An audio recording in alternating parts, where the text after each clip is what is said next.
ሲኒማ አምፒርን ጨምሮ የፒያሳ ታሪካዊ ህንፃዎች ፈረሱ። ለ90 ዓመታት ቆሞ የነበረ ትውልዶችን ያገናኘ ሲኒማ ቤት በፒያሳ ውስጥ የኖረ ሁሉ በፒያሳ ያለፈ ሁሉ ሲኒማ አምፒርን ያውቀዋል። አሁን ግን ያ ህንፃ ጠፍቷል። ቅዳሜ ሰኔ 27 ቀን 2018 ዓ.ም በአዲስ አበባ ፒያሳ አካባቢ የሚገኙ ዕድሜያቸው ከ70 እስከ 100 ዓመት የሚጠጉ ህንፃዎች መፍረስ ጀመሩ። ከነዚህ መካከል ሲኒማ አምፒር፣ ሸዋ ሆቴል፣ የቀድሞ የአፄ ኃይለ ሥላሴ በጎ አድራጎት ድርጅት ህንፃ፣ በኋላ ሄርሞን ሆቴል የተባለው እና ቢያድጊልኝ ሆቴል ይገኙበታል። አንድ በአካባቢው የወርቅ ሱቅ ባለቤት ለኢትዮጵያ ኢንሳይደር እንደገለጹት የፌዴራል ቤቶች ኮርፖሬሽን ከ4 ወራት በፊት ህንፃው ስለሚፈርስ እስከዚያው ብቻ ኪራይ ክፈሉ ብለዋቸው ነበር።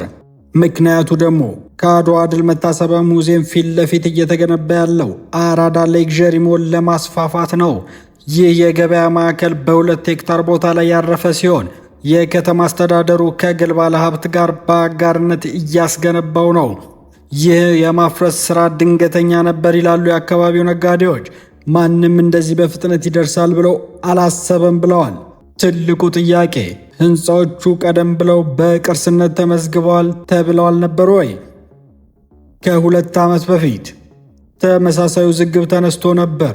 በአካባቢው ልማት ፕሮጀክት ወቅት በፒያሳና በ4 ኪሎ ብዙ ህንፃዎች ፈርሰው ነበር። በወቅቱ ከንቲባ አዳነች አቤቤ ሲኒማ አምፒርን ጨምሮ ያሉ ህንፃዎች በጥገና ተለይተው እንደሚጠበቁ ቃል ገብተው ነበር። ከ1 ዓመት ከ3 ወራት በፊት ከንቲባዋ በወቅቱ እነ ሲኒማ ኢትዮጵያን እነ ሀገር ፍቅርን ባሉበት ነው የምናድሰው ብለው ነበር።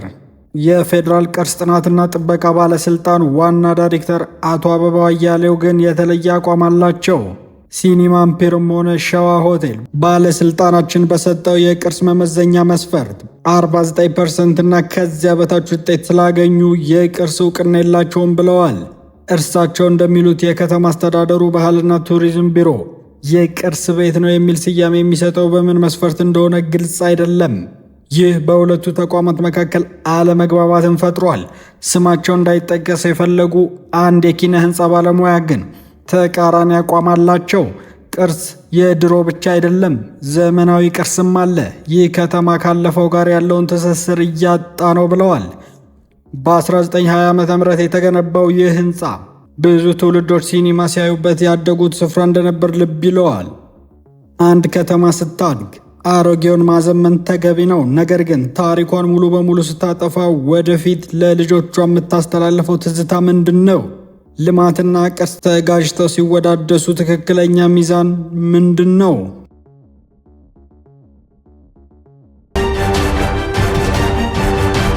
የትግራይ ሊቃነ ጳጳሳት ላይ በአክሱም የግድያ ሙከራ ተደረገ። በኢትዮጵያ ቅድስት ከተማ አክሱም የቤተ ክርስቲያን ከፍተኛ አባቶች በኩለ ሌሊት ላይ በጥይት ድምፅ እንዲባንኑ ተደርገዋል። ጥይት ተተኩሶባቸዋል።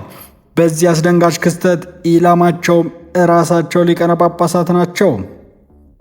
ረቡዕ ሐምሌ 1 ቀን 2018 ዓ.ም ሌሊት በምሽት 6 ሰዓት ተኩል ገደማ ማንነታቸው ያልታወቁ ታጣቂዎች በአክሱም በመንበረ ሰላማ ግቢ ውስጥ የሚገኝ የከፍተኛ አባቶች መኖሪያ ቤት ላይ ተኩስ ከፈቱ። ጥይቱ ያነጣጠረው በብፁዕ አቡነ አረጋዊ የቅዱስ ሲኖዶስ ዋና ጸሐፊና በብፁዕ አቡነ ናትናኤል የምዕራብ ዞን ሀገረ ስብከት ሊቃነ ጳጳስ ላይ እንደሆነ የቤተ ክርስቲያኗ መግለጫ አረጋግጧል። ሁለቱም አባቶች ምንም ጉዳት ሳይደርስባቸው ተርፈዋል። ቤተ ክርስቲያኗ ባወጣችው መግለጫ የማቴዎስ ወንጌል 10:28ን ጠቅሳ ምዕመናን ስጋን እንጂ ነፍስን መግደል የማይችለውን ኃይል እንዳይፈሩ አሳስባለች። ይህ ክስተት ወዲያውኑ ትልቅ ውጥረት ፈጠረ። መንበረ ቅዱስ ያሬድ የተባለ የትግራይ ኦርቶዶክስ ተዋሕዶ ማህበር የሕግ የበላይነት ሙሉ በሙሉ ፈርሷል ሲል በጠንካራ ቃላት አውግዞ ሰላማዊ ሰልፍ እንዲካሄድ ጥሪ ያቀረበ። ማህበሩ ይህ የሥነ ሥርዓት አልበኝነት የዘራፊነት ዘመን ነው ሲል ገጽጿል። የደህንነት ኃይል ውስጥ የሚያገለግሉ የተዋሕዶ እምነት ተከታዮች የቤተ ክርስቲያኗን አባቶች ደህንነት እንዲጠብቁ ጥሪ አድርጓል። ማህበሩም አክሎ ዓለም አቀፉ ማህበረሰብና ሚዲያ በትግራይ ላይ እየደረሰ ያለውን ጸጥተኛ ውድመት ትኩረት እንዲሰጡት ጠይቋል። ከክስተቱ በኋላ በነበሩት ቀናት የአክሱም ፖሊስ ምርመራ አካሂዶ ከክስተቱ ጋር በተያያዘ 3 ተጠርጣሪዎችን በቁጥጥር ስር አውለዋል። የአክሱም ከተማ ፖሊስ የወንጀል ምርመራ ክፍል ኃላፊ አቶ አሰፋ ገብረ ማርያም እንደገለጹት ዋነኛው ተጠርጣሪ በራሱ በቤተ ክርስቲያኑ ግቢ ውስጥ ተቀጥሮ የሚሰራ ጠባቂ ነው ብለዋል። ምርመራው እንዳረጋገጠው ተኩስ የተተኮሰው ከዚሁ ጠባቂ ነው። ጠባቂውና ሌሎች 2 ተጠርጣሪዎች በፖሊስ ቁጥጥር ስር ውለው ተጨማሪ ምርመራ በማካሄድ ላይ ነው። ተጠርጣሪው በበኩሉ ለምርመራ ባለስልጣናት በሰጠው መግለጫ ሆን ተብሎ የታቀደ የግድያ ሙከራ እንዳልነበርና ራሱ የግድያ ሙከራ የሚያስፈጽም ነገር ኖሮኝ አያውቅም ሲል መከላከያውን ማቅረቡ ተዘግቧል።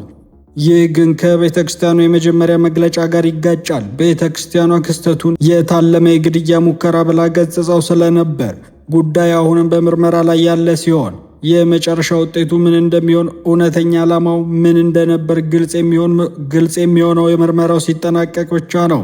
ይህ ክስተት የተከሰተው በትግራይ ክልል ውስጥ ካለው አጠቃላይ ውጥረት፣ የፖለቲካ አለመረጋጋትና የደህንነት ስጋት ጋር ተያይዞ እየታየ ነው። ለቅድስት ከተማ አክሱም፣ ለትግራይ ምዕመናን ይህ ክስተት ብቻውን ትልቅ ድንጋጤ ነው። ምርመራው እውነቱን እስኪያወጣ ድረስ ስጋቱ ይቀጥላል። ይህ የሃይማኖት ተቋማት ደህንነት የሚመለከት ጉዳይ ስለሆነ በጥንቃቄ መመልከት ይገባል።